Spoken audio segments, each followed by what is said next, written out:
¿Alguna vez se han preguntado qué se esconde en los puntos ciegos de los libros de historia?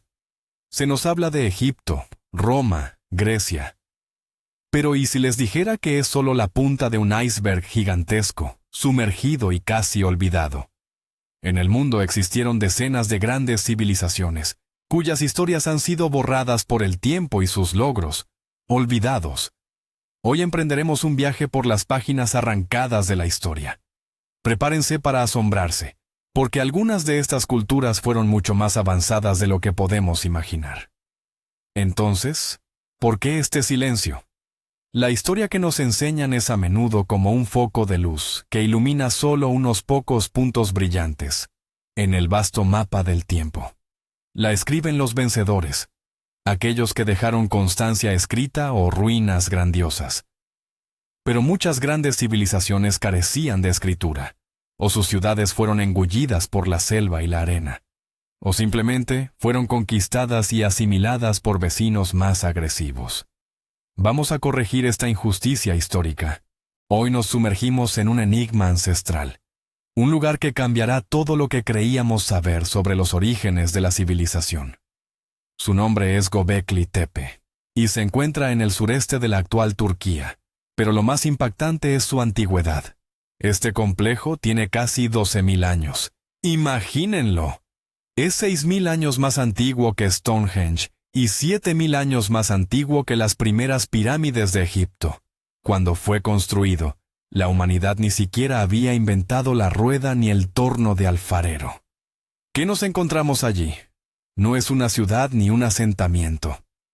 Es el complejo de templos más antiguo del mundo. Enormes pilares de piedra, algunos de decenas de toneladas, están esculpidos en forma de T y dispuestos en círculos perfectos. En ellos, encontramos intrincadas tallas de animales salvajes, zorros, jabalíes, serpientes, escorpiones. La riqueza de detalles es simplemente asombrosa para la edad de piedra. Pero aquí viene el mayor enigma. No fue construido por agricultores, sino por cazadores-recolectores nómadas. Esto subvierte completamente la teoría clásica. Tradicionalmente se pensaba que primero, los humanos desarrollaron la agricultura, se asentaron, y solo entonces, con excedentes de alimentos y tiempo libre, empezaron a construir templos. Göbekli Tepe demuestra lo contrario. Quizás fue la necesidad de reunir a cientos de personas para construir un santuario tan gigantesco, lo que los obligó a buscar nuevas formas de obtener alimento. Es decir, no fue la agricultura la que dio origen a la religión, sino la sed de fe, la que impulsó la civilización. Nos dirigimos ahora hacia el este, al valle del poderoso río Indo, en el territorio de los actuales Pakistán e India. Aquí, hace 4.500 años, nació una civilización que bien podría haber rivalizado con cualquiera en cuanto a desarrollo. Hablamos de la civilización Harappa, también conocida como la civilización del Indo. Olvídense de las caóticas ciudades antiguas. Sus metrópolis, como Mohenjo-Daro y Harappa, eran obras maestras del urbanismo. Calles perfectamente rectas que se cruzaban en ángulo recto, casas de ladrillo cocido de tamaño estándar y, atención, un avanzado sistema de agua corriente y alcantarillado en cada casa. Contaban con baños públicos, graneros y muelles. Comerciaban con Mesopotamia. Creaban joyas exquisitas y sellos con representaciones de animales. Pero esta deslumbrante historia tiene dos enormes agujeros negros. En primer lugar, su escritura. Hemos encontrado miles de muestras de su sistema de escritura, pero hasta el día de hoy nadie en el mundo ha logrado descifrarla. Toda una civilización nos mira, pero guarda silencio. Y en segundo lugar, su repentina desaparición. Alrededor del año 1900 a.C., sus ciudades comenzaron a vaciarse y poco después, su cultura simplemente se disolvió. ¿Qué pasó? ¿Cambió el clima? ¿El río alteró su curso? ¿Fueron conquistados? Solo tenemos teorías. Esta gran civilización de ingenieros simplemente se desvaneció en el olvido, dejándonos más preguntas que respuestas. Ahora, trasladémonos a Asia. Imaginen ciudades diseñadas con precisión matemática, con calles que se cruzan en ángulos rectos perfectos. Y ahora lo más increíble. Cada casa contaba con agua corriente y alcantarillado. No estamos hablando de Roma. Hablamos de una civilización que existió hace 4.500 años en el valle del río Indo. Se la conoce como la civilización Harappa. Sus ciudades como Mohenjo-Daro eran auténticas metrópolis de su tiempo. Comerciaban con la lejana Mesopotamia, creaban joyas impresionantes y sellos. El nivel de su organización e ingeniería es, sencillamente, asombroso. Pero sobre esta gran cultura se ciernen dos gigantescas incógnitas. La primera es su escritura. Hemos encontrado miles de textos, pero no podemos descifrar ni una sola palabra. Es como ver una película muda de un gran imperio. Nos hablan a través de sus artefactos, pero sus voces, esas, no las escuchamos. Y la segunda, la pregunta más inquietante. ¿A dónde fueron todos? De un momento a otro, sus prósperas ciudades quedaron simplemente deshabitadas, sin rastros de guerra o de una catástrofe evidente. Simplemente se marcharon, dejando atrás ciudades fantasma y uno de los mayores misterios sin resolver de la historia de la humanidad. Ahora nos adentraremos en el corazón de Mesoamérica, en las selvas tropicales del México actual. Aquí, mucho antes de aztecas y mayas, surgió una cultura que los historiadores llaman la cultura madre. Esta fue la civilización olmeca. Ellos fueron los verdaderos pioneros de esta región. A ellos se les atribuye, muy probablemente, la invención del juego de pelota ritual, el desarrollo de un calendario complejo, y quizás, incluso la introducción del concepto de cero en las matemáticas. En esencia, todo aquello que admiramos de los mayas es un legado construido sobre los cimientos que los olmecas sentaron. Pero su tarjeta de presentación, su símbolo más distintivo, son las gigantescas cabezas de piedra. Imaginen, enormes cabezas de hasta 3 metros de altura y decenas de toneladas de peso, esculpidas en bloques monolíticos de piedra volcánica. Y lo más sorprendente es que cada cabeza posee un rostro único y extremadamente realista. Labios carnosos, narices anchas, una mirada pensativa. No son dioses, son retratos. ¿Pero de quién? ¿De gobernantes poderosos? ¿De grandes guerreros? No lo sabemos. ¿Cómo las tallaron sin herramientas de metal? ¿Y cómo transportaron estos bloques de varias toneladas durante decenas de kilómetros, a través de pantanos y selvas? Los olmecas fueron esos misteriosos progenitores que marcaron el rumbo del desarrollo para toda una región. Pero se llevaron consigo sus principales secretos. ¿Y qué me dicen de Europa, mucho antes de que se fundara Roma en sus colinas, o surgieran los primeros filósofos en Atenas? Viajemos a los Balcanes, al territorio de las actuales Serbia, Rumanía y Bulgaria. Aquí, hace unos 7 u 8 mil años, floreció la asombrosa cultura de Vincha. Esta gente fue de los primeros metalurgos de Europa. Aprendieron a fundir el cobre cuando la mayoría de sus vecinos aún vivía en la edad de piedra. Construyeron grandes asentamientos, bien organizados, y crearon una cerámica fascinante y enigmáticas figurillas con rostros casi extraterrestres. Pero su legado principal es una auténtica bomba histórica. En una multitud de sus artefactos hay grabados unos símbolos extraños. Muchos científicos creen que no son meros diseños, sino la primera forma de protoescritura del mundo. Imagínense, 2000 años antes que los sumerios y los egipcios. Estos signos, especialmente las famosas tablillas de Tartaría, siguen generando acalorados debates. ¿Son simples símbolos rituales, marcas de alfarero, o, por el contrario, un sistema de escritura completo que todavía no podemos comprender? Si fuera así, toda la historia de la escritura tendría que reescribirse desde sus cimientos. Al pensar en las grandes civilizaciones africanas, Egipto es lo primero que nos viene a la mente. Faraones, pirámides, la Esfinge.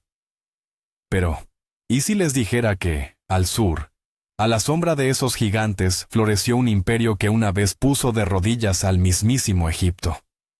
Les presento el reino de Kush, situado en el territorio del Sudán moderno.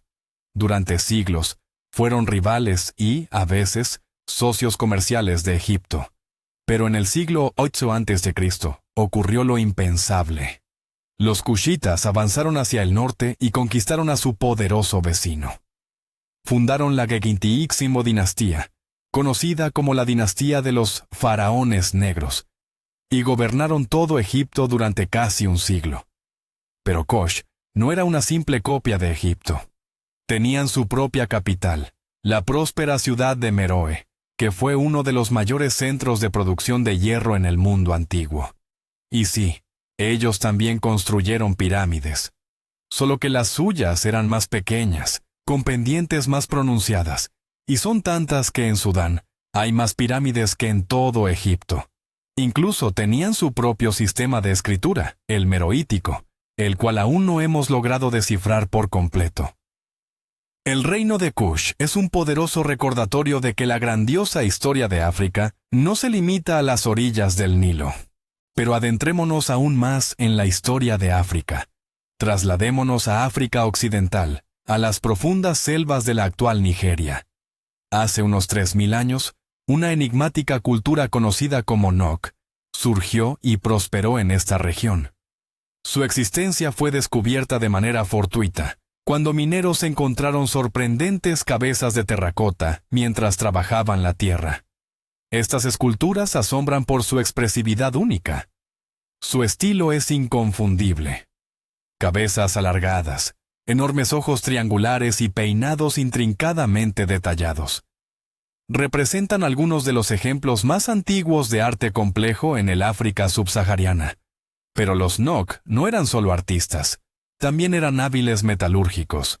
Los hallazgos arqueológicos demuestran que, de forma autónoma y sin influencias externas, pasaron directamente de la edad de piedra a la de hierro, omitiendo la edad del bronce. Fue un salto tecnológico gigantesco. Crearon complejos hornos para fundir hierro y forjaron herramientas que les permitieron cultivar la tierra y edificar grandes asentamientos. La cultura Nok representa el cimiento misterioso sobre el cual se edificaron muchas de las grandes civilizaciones posteriores de África Occidental. Su arte y tecnología se extendieron por toda la región, pero ellos, como muchos protagonistas de nuestra historia, simplemente se desvanecieron con el tiempo. Y ahora, China. Cuando hablamos de la antigua China, lo primero que nos viene a la mente son las grandes dinastías, el ejército de terracota y la gran muralla. Pero la arqueología a veces nos regala sorpresas que no encajan en ningún libro de historia. En 1986, unos trabajadores se toparon accidentalmente con algo increíble. El lugar fue bautizado como Sangsingdui. Lo que encontraron allí parecía el legado de una civilización extraterrestre. Era una cultura de la Edad del Bronce completamente desconocida hasta entonces, que existió hace más de 3000 años, y creaban objetos únicos en el mundo, sin paralelismos. Imagina estatuas de bronce gigantes, de tamaño humano, que representaban a figuras con cuerpos increíblemente alargados, y sus máscaras. Enormes máscaras de bronce con ojos cilíndricos gigantes, que sobresalían de las órbitas y orejas que parecían alas. Algunas de ellas estaban cubiertas de oro puro. ¿Por qué lo hacían? ¿A quiénes representaban? Dioses, ancestros, chamanes en trance ritual. Esta cultura no se menciona en ningún texto chino antiguo. Fueron contemporáneos de la famosa dinastía Shang, pero su arte y, posiblemente, su religión eran completamente diferentes. Sangsingdui es como descubrir un continente perdido en el mapa de la historia. Trasladémonos de las cálidas junglas a las inmensas estepas de Eurasia. Los griegos los llamaban bárbaros, pero este fue uno de los mayores errores de la historia. Se trata de los escitas. No eran un pueblo único, sino una vasta confederación de tribus nómadas que durante casi 1000 años dominaron un inmenso territorio, desde el Mar Negro hasta las fronteras de China. Eran jinetes y arqueros inigualables, verdaderos reyes de las estepas. Su movilidad y tácticas militares infundían terror en los poderosos imperios, incluida Persia. Pero calificarlos de simples nómadas salvajes sería una profunda equivocación. Los escitas fueron los creadores de un arte increíblemente complejo y sofisticado. Sus kurgans, las tumbas de la nobleza, son auténticos tesoros. Allí, los arqueólogos encuentran toneladas de objetos de oro, peines, collares, vasijas, adornos para vestimenta y armas, y no son meros lingotes de oro. Son obras maestras, elaboradas en el singular estilo animalístico. Figuras de ciervos, panteras, grifos, entrelazadas en composiciones dinámicas y complejas. Este arte revela una rica mitología y una compleja cosmovisión. No tenían ciudades ni escritura, pero su cultura era profunda y vibrante, y su oro todavía hoy nos deja sin aliento de admiración. Ahora, pongamos rumbo al Mediterráneo, a la soleada isla de Creta. La mayoría hemos oído hablar del mito de Teseo, el monstruoso Minotauro y su intrincado laberinto. Pero, ¿y si detrás de esa leyenda se esconde una civilización muy real, aunque casi olvidada? Hablamos de la civilización minoica, la primera gran civilización de Europa, que floreció durante la Edad del Bronce. No eran los guerreros griegos que conocemos. Fue una talasocracia, una potencia marítima. Su riqueza no se basaba en conquistas, sino en un próspero comercio. Sus palacios, como el famoso Knossos, no eran fortalezas, sino inmensos complejos de varios pisos con cientos de habitaciones, patios de luces, avanzados sistemas de agua corriente y alcantarillado. Las paredes de estos palacios estaban decoradas con frescos vibrantes y alegres. En ellos no se aprecian escenas de batallas. En cambio, vemos acróbatas saltando sobre toros, mujeres elegantes con atuendos sofisticados, delfines y erizos de mar. Por lo que parece, las mujeres en la sociedad minoica desempeñaban un papel importante, quizás incluso como sacerdotisas. Pero entonces, alrededor del año 1450 a.C., esta civilización colapsó de repente. La teoría más aceptada apunta a una gigantesca erupción volcánica en la cercana isla de Santorini, que provocó un tsunami devastador. Este tsunami habría arrasado su flota y sus ciudades. Es posible que esta misma catástrofe sentara las bases de la leyenda de la Atlántida. Tras los refinados minoicos, irrumpieron en la escena griega gentes de una estirpe muy distinta. Eran guerreros, austeros y obsesionados con la gloria y el honor. Nos referimos a los micénicos. Si los minoicos se caracterizaban por ser pacíficos comerciantes, los micénicos eran, en cambio, los legendarios héroes que Homero inmortalizó en su Ilíada. Agamenón, Aquiles, Odiseo. Es muy probable que todos ellos fueran reyes o caudillos micénicos. Sus centros no eran palacios desprotegidos, sino imponentes ciudadelas erigidas sobre colinas y rodeadas de muros gigantescos. Los muros estaban construidos con bloques de piedra tan colosales que los griegos de épocas posteriores llegaron a creer que habían sido obra de gigantes cíclopes de un solo ojo. Dentro de estas fortalezas, en sus tumbas de pozo, los arqueólogos desenterraron tesoros de valor incalculable. El hallazgo más célebre es la conocida como Máscara de Agamenón, una máscara funeraria de oro puro que cubría el rostro del monarca difunto. Los micénicos eran guerreros consumados. Controlaban gran parte de Grecia y mantenían activas rutas comerciales por todo el Mediterráneo. Y es muy posible que fueran ellos quienes orquestaron aquella famosa expedición a Troya. Sin embargo, su edad de oro concluyó de forma abrupta y catastrófica. Alrededor del año 1200 a.C., sus poderosas ciudadelas fueron incendiadas y su civilización se desmoronó, sumiendo a Grecia en los denominados siglos oscuros. En los libros de historia antigua, a menudo se destacan dos superpotencias, Egipto y Babilonia. Pero hubo una tercera, un imperio que, con frecuencia, es injustamente pasado por alto, el Imperio Hitita. Se alzaron en el corazón de la actual Turquía, en Anatolia, y forjaron un vasto y poderoso imperio que rivalizó de igual a igual con Egipto. Fueron los hititas quienes, por primera vez en la región, dominaron la tecnología de la producción masiva de hierro. Esto les otorgó una ventaja militar considerable. Sus carros de guerra, más ligeros y rápidos que los egipcios, los convirtieron en una fuerza formidable en el campo de batalla. El enfrentamiento más célebre entre estas dos superpotencias tuvo lugar en la batalla de Kadesh. Por un lado, el ejército del faraón egipcio Ramsés II. Por el otro, las tropas del rey hitita Muwatalli.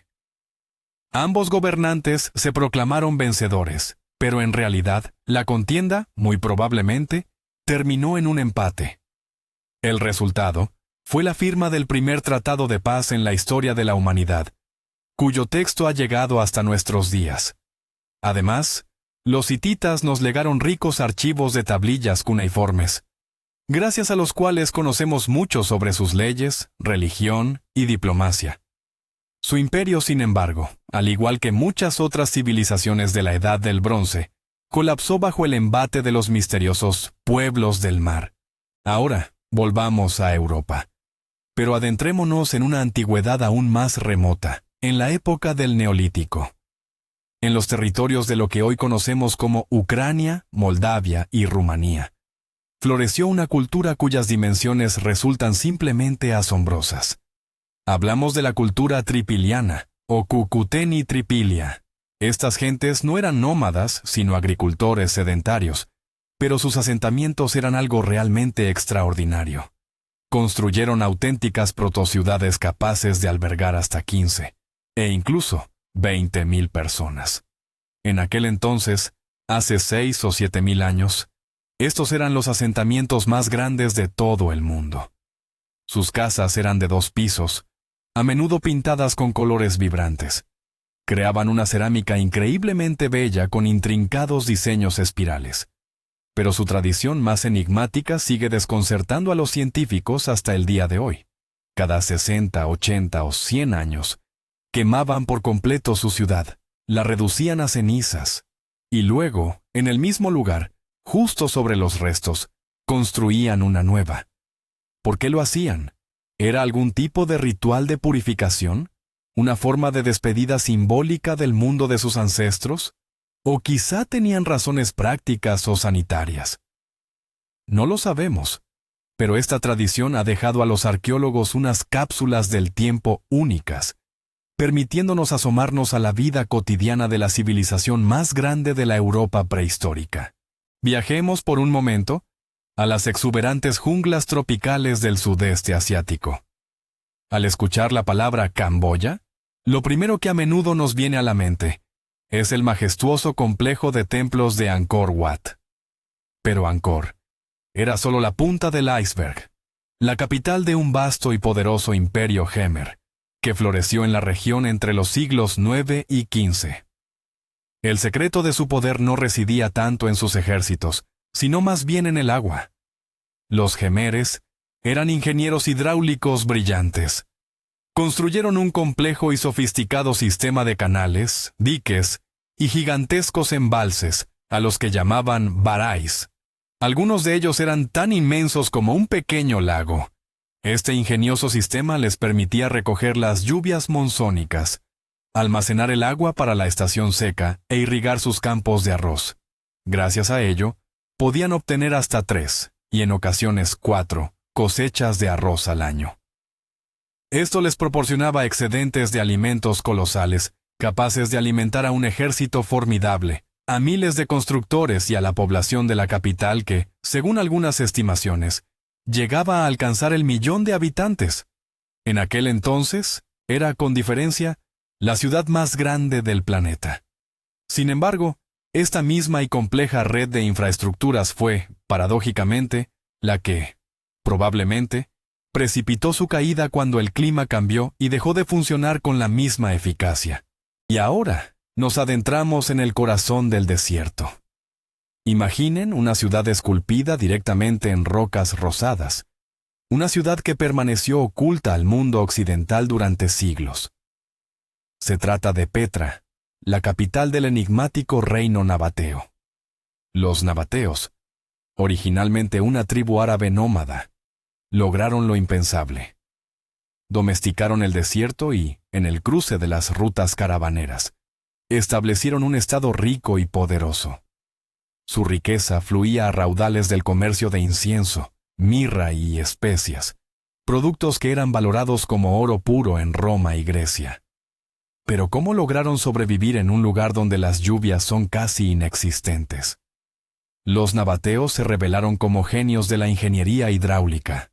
Crearon un complejísimo sistema de canales, presas y cisternas, excavadas directamente en la roca.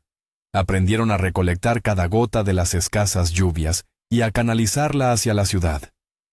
Esto les permitió no solo tener agua para beber, sino también crear jardines exuberantes y fuentes en medio del desierto.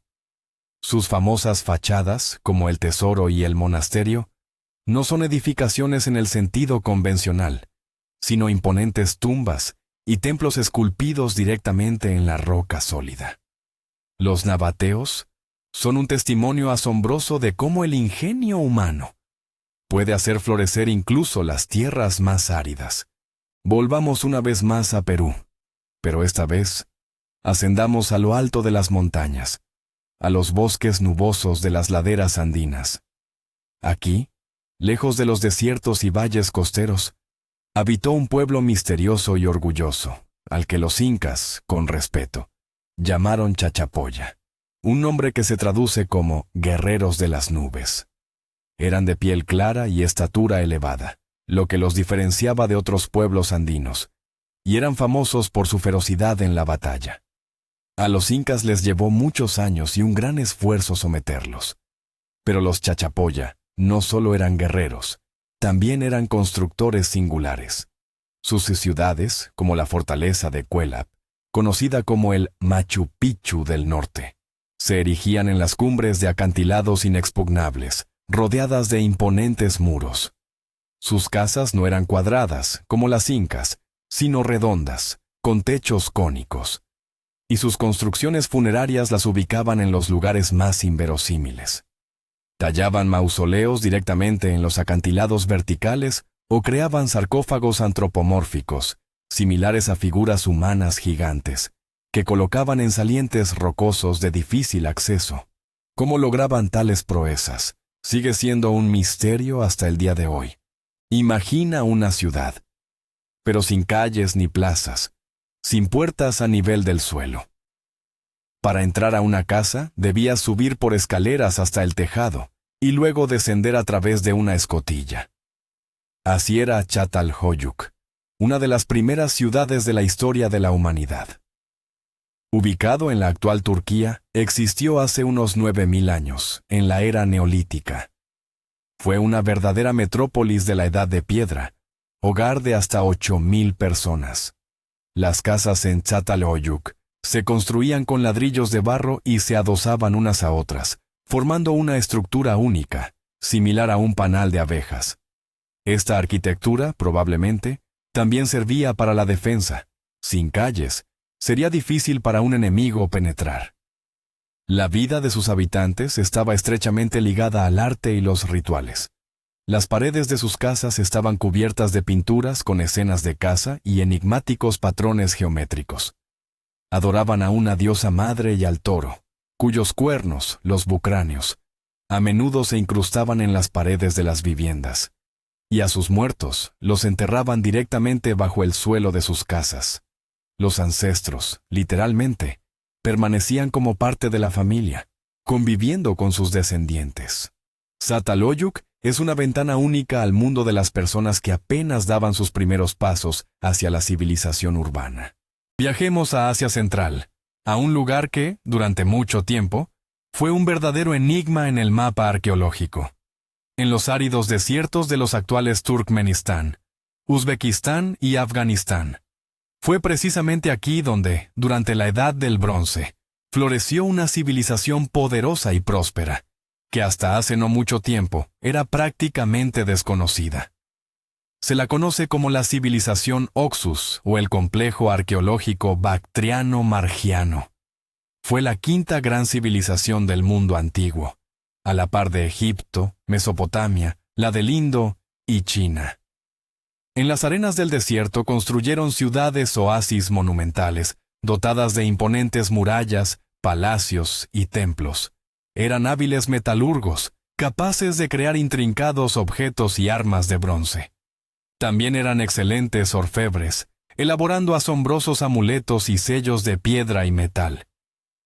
Esta civilización se situaba en la encrucijada de importantes rutas comerciales. Por su territorio transitaban bienes desde Mesopotamia hasta el valle del Indo, y desde las estepas hacia el sur. Constituían un eslabón crucial, conectando las grandes culturas de la época. Sin embargo, al carecer de una escritura propia, permanecieron en las sombras de la historia. Solo las palas de los arqueólogos pudieron rescatarlas del olvido y otorgarles el merecido lugar en el panteón de las grandes civilizaciones. Volvamos a recordar el antiguo mito griego de los argonautas.